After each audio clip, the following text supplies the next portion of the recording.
మరొక 72 గంటల్లో తులారాశి వారు వీరిని అస్సలు వదులుకోవద్దు. కొంతమంది విషయంలో కంటికి కనిపించేదాన్ని చూసి మనం భ్రమపడుతూ ఉంటాము. ఈ రాశి జాతకులు తియ్యగా మాట్లాడే మాటలను నెత్తికి ఎక్కించుకుంటారు. కొంచెం కోపంగా, పరుషంగా చెప్పేవారి మాటలను పక్కన పెట్టేస్తారు. నిజం ఎప్పుడూ చేదుగానే ఉంటుందని గ్రహించండి. మరొక 72 గంటల్లో ఒక స్త్రీని గాని లేదా ఒక పురుషుణ్ణి గాని మీ మాటలతో దూషించబోతున్నారు. కానీ అకారణంగా ఇదంతా చేయబోతున్నారు.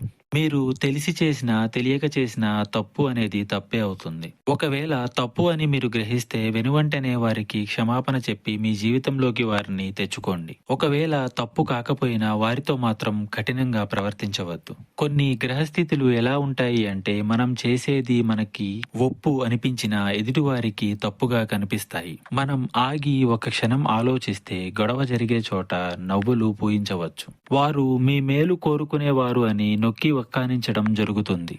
కాబట్టి బంధాన్ని నిలుపుకునే ప్రయత్నానికి ఒక్క అడుగు వెనక్కి వేస్తే తప్పులేదు. బంధాన్ని నిలబెట్టుకోండి. ఆత్మగౌరవం దానంతటా అదే వస్తుంది. ఇంకా మీకు ఇతరత్రా ఎటువంటి సమస్యలు, సందేహాలున్నా ఒకసారి గురువు గారిని సంప్రదించండి.